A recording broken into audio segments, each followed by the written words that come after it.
Reggie White, and Jerome Brown. They were awesome in the late 80s, early 90s for the Philadelphia Eagles. Hey, everybody.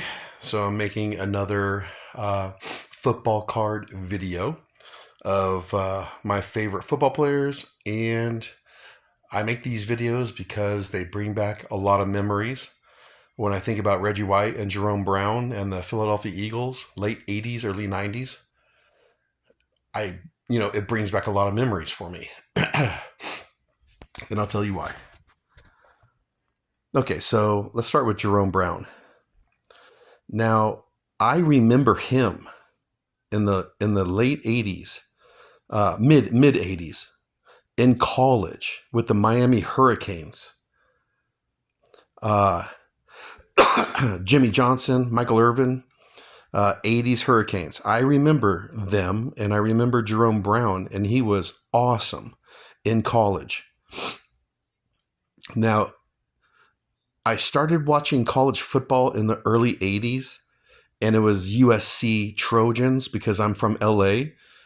But in the late 80s, mid-late 80s, I started watching other college teams, Notre Dame, Miami Hurricanes, and so on. And I remember Jerome Brown in his college days. And yeah, he was awesome. And I knew he would be drafted high. And so, yeah, so this is his rookie card right here, Topps, super rookie. And yeah, it is a Gem Mint 10. Yeah, it's a 10. So I got this card back in 1988, along with some other 1988 Topps rookies like Bo Jackson, Brian Bosworth, Christian Okoye, Kevin Green. I ended up getting a bunch of 88 Topps, and I hung on to Jerome all these years. Right now, it's October 3rd, 2025. And I've hung on to this Jerome Brown all those years. And I'll tell you why. Just because he was such a dominant player.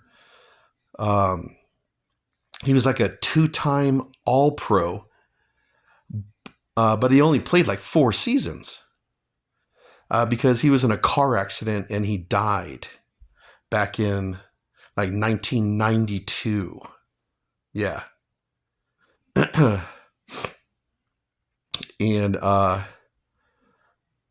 yeah, him and Reggie, they were just dominant against all the other teams, and especially the NFC East, like against the Cowboys and the Giants.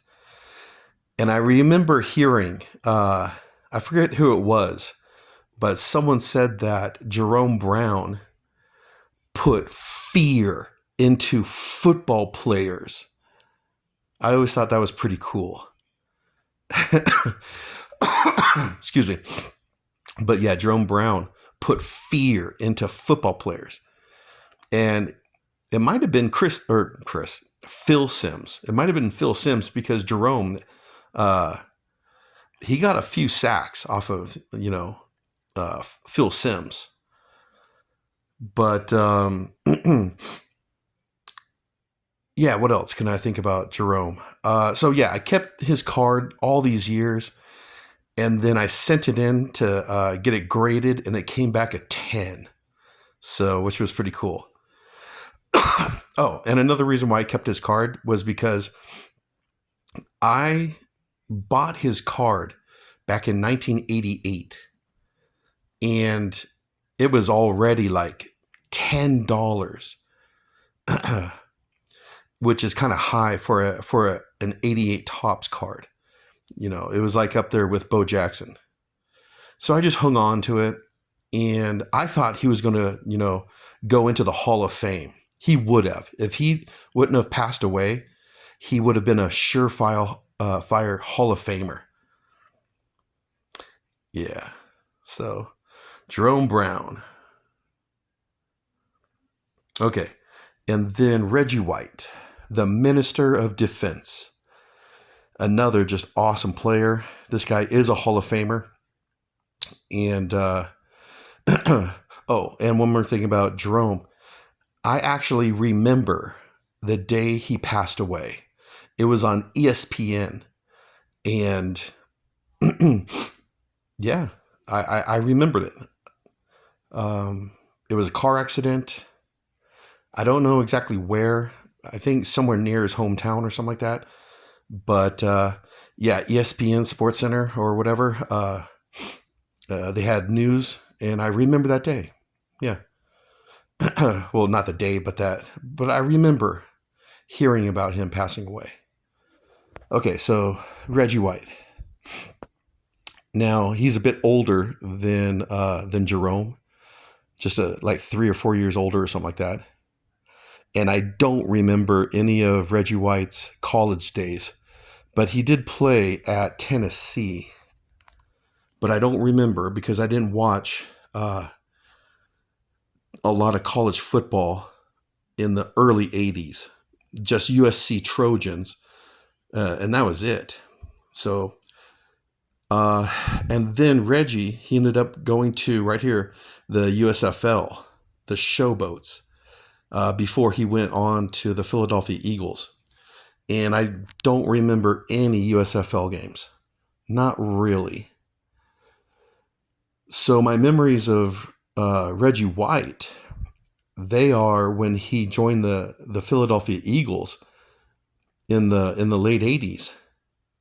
The Minister of Defense. Yeah. And I remember his 1987 season when he won Defensive Player of the Year. Yeah, he had like 21 sacks 21 sacks in 12 games. And what else? I remember him getting a huge contract and going to the Green Bay Packers. I remember that. And I remember Brett Favre. He was real happy about that. And then actually, yeah, I remember when he passed away, when he died back in 2004. And like I think he just died in his sleep or something like that. But again, it was on ESPN. And I remember the sports analysts talking about Reggie and all that, how he passed away. So, and I've always kept this card. I've had this card I didn't buy it in 1984. I ended up buying it just a few years later. I think it was after the USFL crumbled. Then I bought some USFL football cards, and including this one right here. So I've had this one for like 3 decades. 4 decades. And I do remember these two together, and they were awesome. If you double teamed Reggie, then Jerome was by himself to create havoc. You double teamed Jerome, then it was Reggie that created havoc. So they were, yeah, in the late 80s, early 90s, they were awesome together. And I remember it's called the body bag game, where they played against their Washington Redskins, one of their rivals. And it was like 12 or 13 or 14 Redskin players got injured by the Philadelphia defense, including these two guys. So, and they were good friends. So yeah, so I made this video of Reggie White and Jerome Brown because, like I said, they bring back memories of the late 80s and early 90s NFL football. Yeah.